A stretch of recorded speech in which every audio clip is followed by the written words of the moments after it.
নমস্কার বন্ধুরা, মায়ের রান্না অ্যান্ড ব্লগ চ্যানেলে আপনাদের সকলকে জানাই অনেক স্বাগত। আজ হাজির হয়ে গেলাম দারুণ একটা রেসিপি নিয়ে।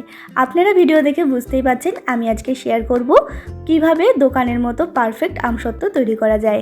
আমি এই আমসত্ত্ব রেসিপিটা একেবারে কাঁচা আম দিয়ে করেছি। কিভাবে আমি এই আমসত্ত্ব রেসিপিটা করলাম সেটাই শেয়ার করব। আপনারা কিন্তু এই আমসত্ত্বটা বানিয়ে কিন্তু স্টোর করে রাখতে পারেন। এটা ভীষণই ভালো হয়েছিল খেতে। তো চলুন বন্ধুরা, আর বেশি দেরি না করে ঝটপট রেসিপিটি শুরু করি। আমার এই রেসিপিটা জানতে কিন্তু সম্পূর্ণ ভিডিও দেখতে হবে। তো চলুন শুরু করা যাক। তার আগে যারা এখনও চ্যানেলটাকে সাবস্ক্রাইব করেননি তাদের কাছে অনুরোধ রইল অবশ্যই আমার চ্যানেলটাকে সাবস্ক্রাইব করে পাশে থাকা বেল আইকনটা ক্লিক করে রাখবেন। তো এখানে আমি 3টে কাঁচা আম নিয়েছি। আপনাদের আগেই বলেছি আমি কিন্তু কাঁচা আম দিয়ে আমসত্ত্বটা তৈরি করব, দেখে বুঝতেই পাচ্ছেন। এরপরে কিন্তু আমগুলোকে কেটে নেব। আমি এখানে 3টে আম নিয়েছি, আপনারা আপনাদের পরিমাণ মতো নিয়ে নেবেন, যারা যতটা পরিমাণ এটা স্টোর করতে চান। তো দেখতে পাচ্ছেন আমগুলো কিন্তু ছোট ছোট টুকরো করে কেটে নিয়েছি।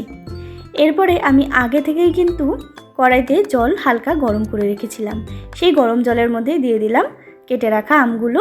এবার ভালো করে কিন্তু সেদ্ধ করে নিয়েছি। যতক্ষণ না আমগুলো একেবারে নরম হয়ে গলে যাচ্ছে ততক্ষণ কিন্তু সেদ্ধ করে নিতে হবে, দেখে বুঝতেই পাচ্ছেন। এরপরে কিন্তু হাতার সাহায্যে একটু ম্যাশ করে দিয়েছি। হাতার সাহায্যে যদি ম্যাশ না করতে পারেন তাহলে কিন্তু এরকম একটা ডালের কাঁটা নিয়ে কিন্তু ভালো করে এরকম কাঁটা দিয়ে নেবেন, তাহলে কিন্তু আমগুলো একেবারে ম্যাশ হয়ে যাবে। এরপরে নামিয়ে ফেলবো।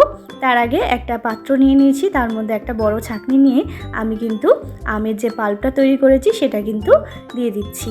এরপর ভালো করে ছাঁকনির সাহায্যে কিন্তু ছেঁকে নেব, যে মিহি পাল্পটা বেরাবে সেটাই কিন্তু আমার লাগবে। দেখতেই পাচ্ছেন একটা হাতার সাহায্যে কিন্তু আমি ভালো করে কিন্তু পাল্পটাকে ছেঁকে নিচ্ছি, যাতে ভীষণই একটা মিহি টেক্সচার বেরায়। দেখতেই পাচ্ছেন কতটা সুন্দর মিহি হয়েছে।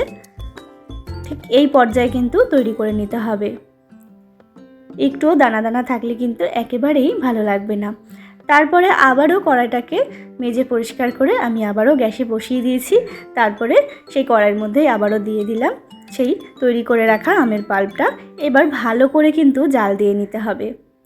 তো দেখুন বন্ধুরা, আমি বেশ কিছুটা সময় জাল দিয়ে নিয়েছি। এরপরে দিয়ে দিলাম আমি একটা মতো তেজপাতা দিয়ে একটু নাড়িয়ে চাড়িয়ে নিয়েছি।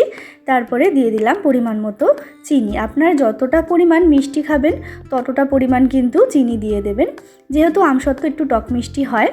আর চিনিটা দেওয়ার পরে কিন্তু একটু জল কাটবে, তাতে কিন্তু ভয় পাওয়ার কিছু নেই। একটুখানি পাতলা পাতলা হয়ে যায় চিনিটা দেওয়ার পরে, আপনারা সকলেই জানেন। এরপরে সামান্য দিয়ে দিলাম আমি লবণ, আর দিয়ে দিলাম লঙ্কার গুঁড়ো। এটা কিন্তু কাশ্মীরি লঙ্কার গুঁড়ো, এটাতে ঝাল হবে না কিন্তু রং হবে। এটা কিন্তু একেবারে কেমিক্যাল ছাড়া। আপনারা চাইলে ফুড কালারও ব্যবহার করতে পারেন, তবে এইভাবে কাশ্মীরি লঙ্কার গুঁড়ো দিয়ে দিলে কিন্তু বেশ ভালোই হয় কালারটা, দেখে বুঝতেই পাচ্ছেন। তারপরে আমি নিয়ে নিয়েছিলাম এখানে একটুখানি কর্নফ্লাওয়ার। একটা বাটির মধ্যে কর্নফ্লাওয়ার নিয়ে সামান্য একটু জল দিয়ে গুলে কিন্তু এই পাল্পটার মধ্যে দিয়ে দিতে হবে, তাতে কিন্তু খুব তাড়াতাড়ি এটা ঘন হয়ে যাবে।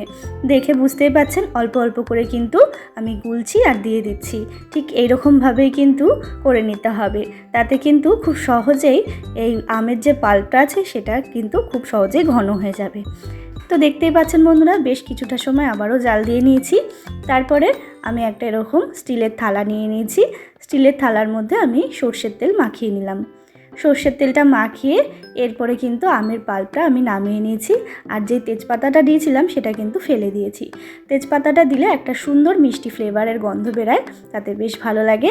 এরপরে কিন্তু আমি নামিয়ে ফেলেছি। থালার মধ্যে পুরো এরকম ড্যাব ড্যাব করে কিন্তু চারি সাইডে যেন লেগে যায় সেজন্য কিন্তু ড্যাব ড্যাব করে দিচ্ছি। এরপরে আমি প্রায় 2 দিন মতো এটাকে রোদে দিয়ে শুকিয়ে নেব।